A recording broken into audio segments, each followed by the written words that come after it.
Jason Dumas and Xavier Smith dominate the HBCU Legacy Bowl with performances so big it's going to leave scouts wondering if their size concerns are something they can start to overlook. Oh yeah, it's Locked on HBCU.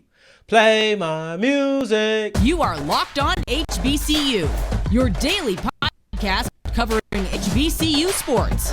Part of the Locked On Podcast Network, your team every day.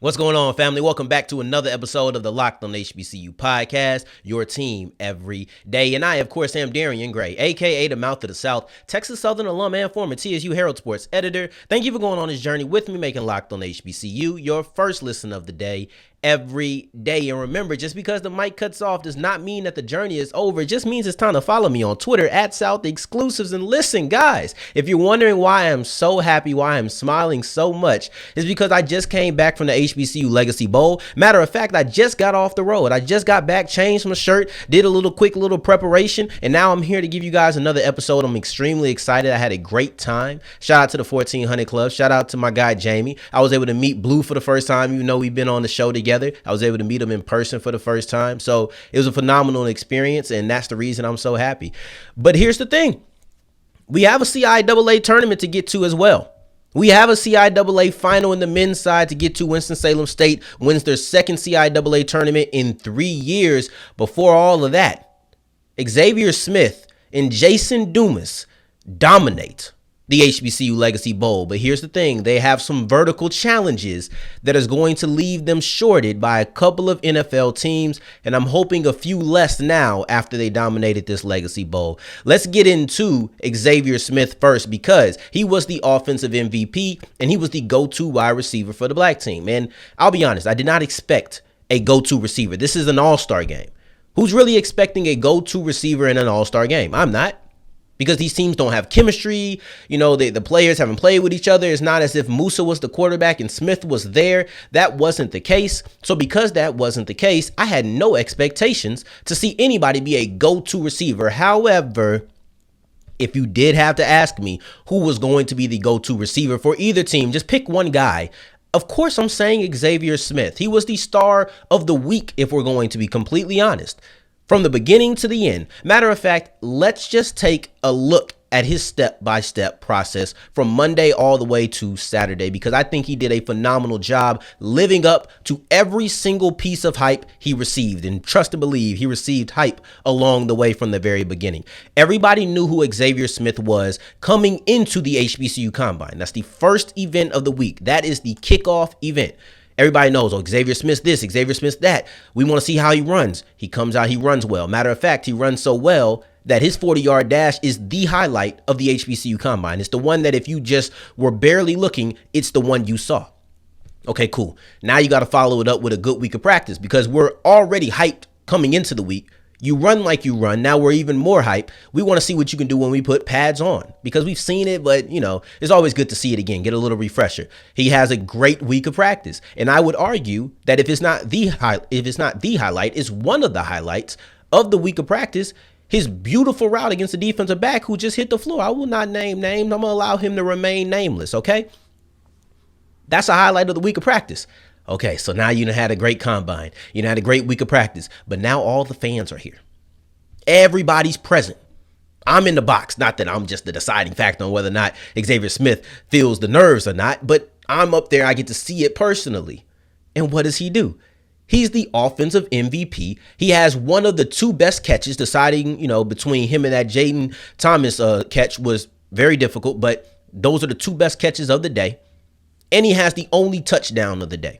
So if you ask me, did Xavier Smith receive hype going into this event? Yeah. Let's not even pretend like that wasn't present. Did he live up to that hype? Yeah. Did he supersede the hype? Maybe. His ability to dominate, be a go-to receiver was present. But the only thing about Xavier Smith is that he's about 5'9", 5'10". He's in that shorter range. He's not tall. And we all know size concerns are going to be prevalent when it comes to drafting and projecting how these prospects are going to turn out for many ball clubs. So he's 5'9". If Xavier Smith was 6'10", or excuse me, not 6'10", if he was 6'1", if Xavier Smith was simply 6'1", at worst, he is the second most coveted HBCU wide receiver. At the worst, with his production, the only person who can actually compete with that is Jadakiss Bonds. And then you just have to pick what style of wide receiver you'd prefer. That's it. But because he's 5'9", we kind of play him to the left. I don't like that. I think Xavier Smith is dominant. I think Xavier Smith should be at worst the second most coveted wide receiver. He's definitely the one I cover the most. He's probably number one for me. He's one of my favorite players coming out in this draft from the HBCU ranks. See, here's the thing. He passes every single test except for the height and maybe the level of competition. But once you get past that, we're just talking about the height. Yards, check. Touchdowns, check. Catches, check. Eye test, check. Multiple years of being the man, check. He checks every single box that you would want in a wide receiver you're drafting. And we're not talking about first round. We're talking about mid-round, late round. He checks all of these boxes. The only thing you can't say is that he has good height, good size. But I'm going to tell you why I feel like this should not be as big of an issue for Xavier Smith. Why I feel like this shouldn't be an issue that people are like, yeah, I can't take him. He should still remain on certain teams' boards. And I'm going to tell you why. It's because there's use for a wide receiver of his size. It may not be your typical number one. It might not be your typical top 5 wide receiver. But within the offense, everybody don't have to be the star. Everybody doesn't have to be Justin Jefferson, right? Because you look at a guy like Hunter Renfrow for the Raiders. Hunter Renfrow for the Raiders, he was their number one receiver, but he didn't get a lot of looks. And then Devontae Adams comes in. A lot of looks as in from other people. Some people were kind of slow to look at him because he's not as flashy. Devontae Adams comes in, he plays a role, and now you're like, oh, he fits great in that role. You don't have to be a star to be useful. That's the point. Whether you're the number one receiver or a number 2 receiver, if you know how to play a certain role within the offense, you're going to be useful. And I can honestly see Xavier Smith as a gadget guy, a guy who isn't a real position player. He might be your scat back. He might be a slot receiver. He might be the guy going in motion. We just saw the Chiefs have a great play where they put the guy in motion and then backed him out immediately. Didn't go with the crossing route. Xavier Smith can do that. Here's my thing about Xavier Smith. His size concerns are going to put some people off. Some people are just going to take him off the board because of that. And if I'm Xavier Smith, I'm happy. Because those type of teams are not the teams that I need to go to. Xavier Smith needs to go to a team that has him on their board because they know how to use a player like him. If you just take him off your board, you probably don't know how to use that type of receiver, and that's okay. And that's best for Xavier Smith. But if you're asking me if 32 teams should take him off the board because he's 5'9", 170, no. Somebody can use this explosive dynamite player in their offense. And I hope that somebody picks him. If he doesn't get drafted, it's only because of his height. Call me foolish, but I think even a 6'1" receiver from Florida A&M with everything else the same name, same stats, same school, same time in college, I think this guy gets selected mid to late in the draft. Because he's 5'9", he might not. But that would be a mistake for the NFL. And as we continue the trend of undersized players dominating the HBCU Legacy Bowl, Jason Dumas, the defensive tackle out of Southern, who is admittedly undersized, and that's not a slight, was a game wrecker against the pass in this game, and it should leave at least some scouts saying, you know what, maybe, just maybe, we should overlook these size concerns. Let's dive into it as we continue with Locked on HBCU. But first, today's episode is brought to you by Built Bar. And if you think I just be faking, if you think I just be talking because I'm in front of these cameras when it comes to Built Bar, and this isn't something that I partake in my everyday life, please go to my Twitter. And if you know what, you don't want to scroll because I've had some retweets and stuff, that's fine. Go to Ross Jackson NOLA. Check out his media. And it'll show you that I brought my s'mores built puff to the HBCU Legacy Bowl in the press box, and you see me really living it. I'm telling you, I'm living what I'm speaking. I'm practicing what I'm preaching. You have to understand these things are delicious. I wasn't working out. I wasn't doing a bench press at halftime. I just was hungry. I just wanted a snack, a protein bar for a snack that you can bring at a game when you're just a little bit famished. Wow. It's amazing. And because of the protein bar, you know that you can have it. And yes, I did say s'mores. Yes, that does sound fat. No, it is not actually fat. Low in sugar, low in carbs, high in protein, delicious, flavorful, and good for you. If you need any better promotion for Built Bar, Just check me out in my real life. I might have a Built Bar on me at the time. Just go to built.com if you want to get some of this too. Use the promo code LOCKED15 for 15% off your offer, or you can run over to Walmart or Sam's and get them right now, because sometimes these things are just too good to wait for shipping. And as we continue with Locked on HBCU, I appreciate you for making us your first listen of the day every single day. And for your second listen of the day, make sure you're checking out Locked on College Basketball with everything you need around the sport. March is 2 days away. 2 days away, and we're going to be right in the heart, or nearly right in the heart of March Madness. This is must watch, must listen. So make sure you check that out wherever you listen to your podcast. Now, I want to tell you guys, Jason Dumas was dominant. Matter of fact, I would say he was the best player on the field on Saturday. I would say he had the best performance of any player that I saw. And listen, I'm not going to say he ran away with it, because we saw some studs out there. There was probably 3 to 4 players who I was like, at least 5-6 times when watching them play. But Jason Dumas was one of those guys. And at the defensive tackle position, to be able to do that, to be able to be as visible as he was on a nearly snap basis. I mean, almost every time he was on the field, you couldn't help but see him. That's saying something. And he was the defensive MVP. Matter of fact, I'll let you guys in on a little bit. Hopefully I can do this. And if I can't, you may never catch me in a press box again. But I think this should be okay to say. We voted for defensive MVP. I personally voted for Jason Dumas. We voted for offensive and defensive MVP. And I personally voted for Jason Dumas. And I think a lot of people in that room did as well, because when he had his third sack, his third sack, 1, 2, 3, trifecta, trio, triumvirate, when he had his third sack, everybody in the room said, yep, that's the guy. That's the guy. It was almost like we collectively said that was the play that swayed us to saying Jason Dumas is the guy. And I just use that to say, his performance was so impactful that it made a group of probably 10 to 15 people at least all say, yep, at the same time. This guy was amazing. I really did. And he capitalized off the hype that I saw in the one-on-ones, from the hype that I saw talking to people on the field before the game. You know, because you got to get out there, you got to talk, see what's going on. I wasn't able to be at practice and see team portion, so I was able to get some more information.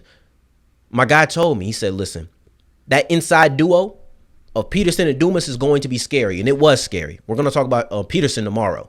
But Jason Dumas' ability to convert his speed to power, his ability to just blow by offensive guards and centers when he needed to, was crazy. He had 3 sacks on the day, like I already said, but he had countless pressures.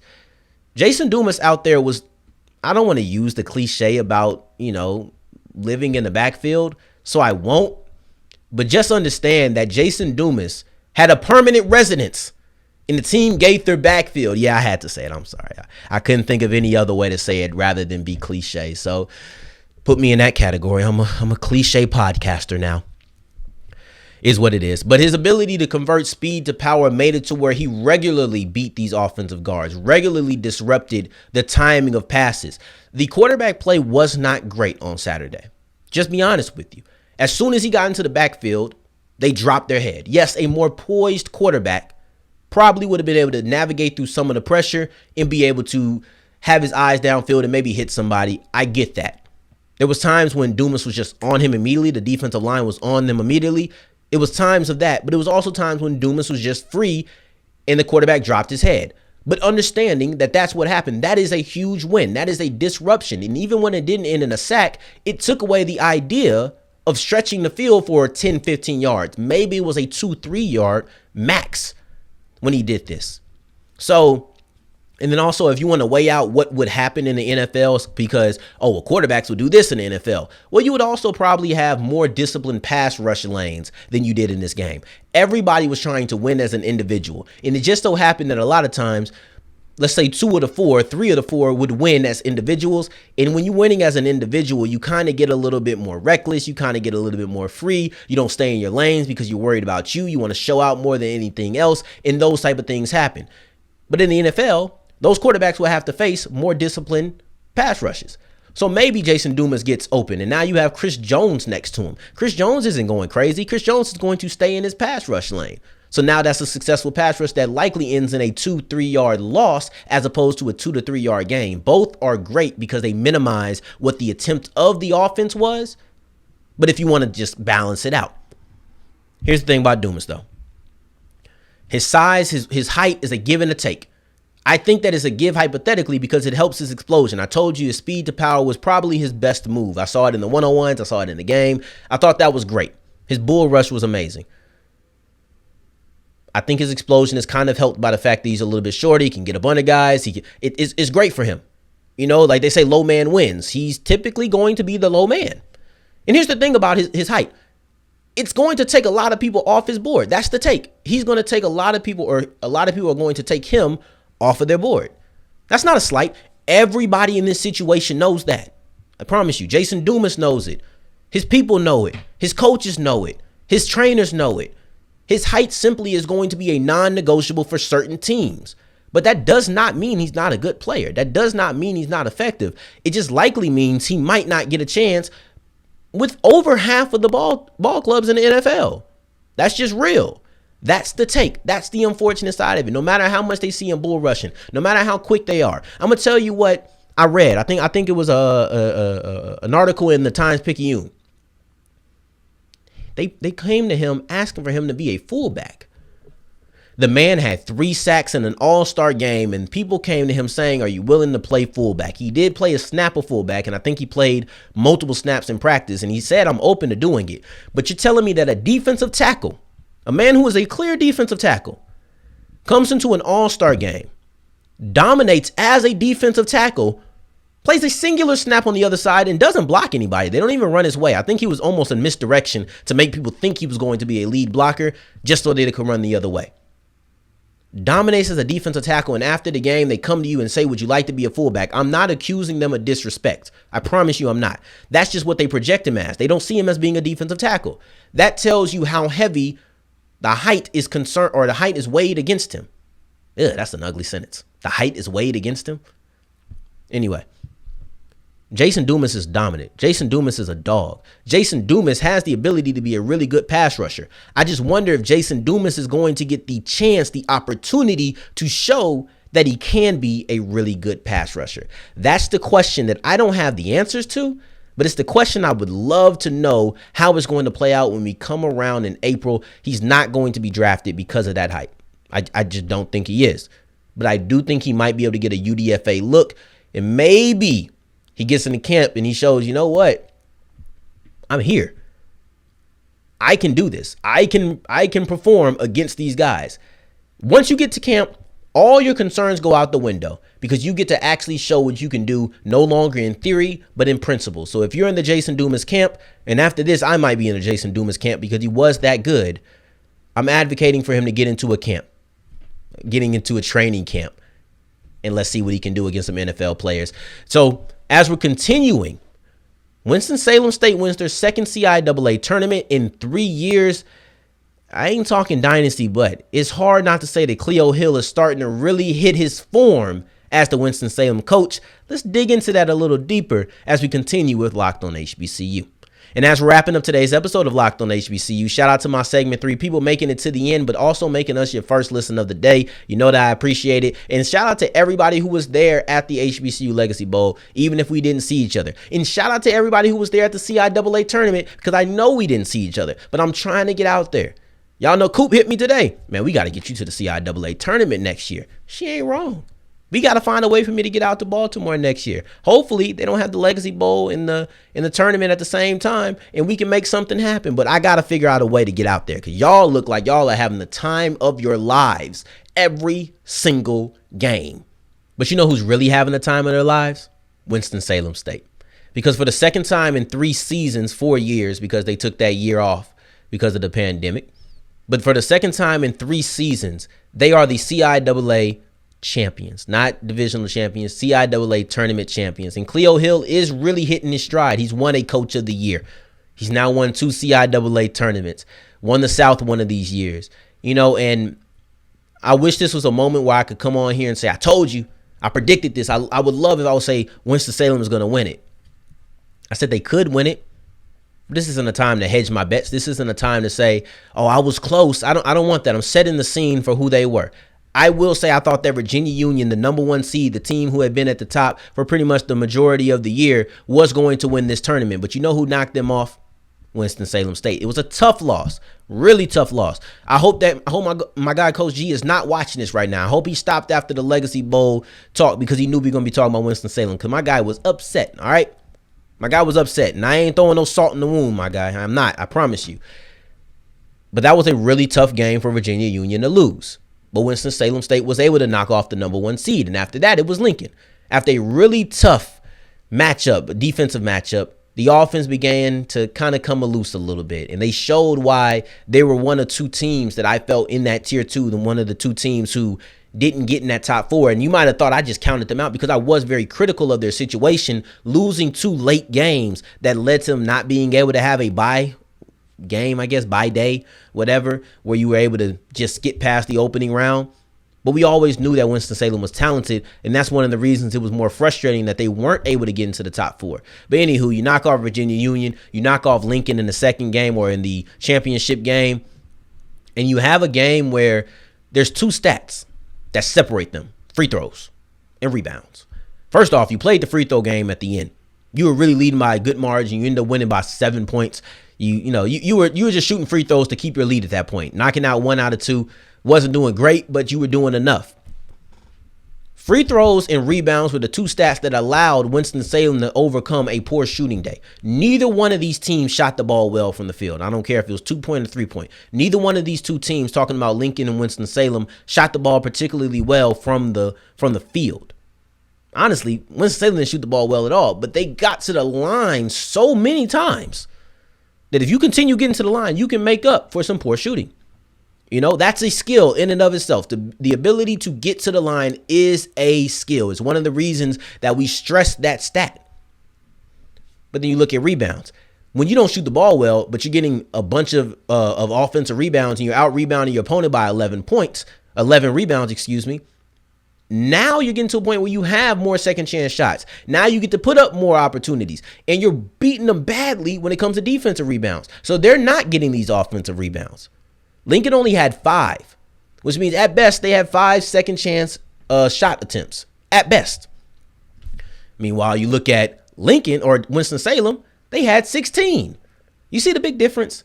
Overall, it was a 47 to 26 rebound advantage for Winston-Salem State.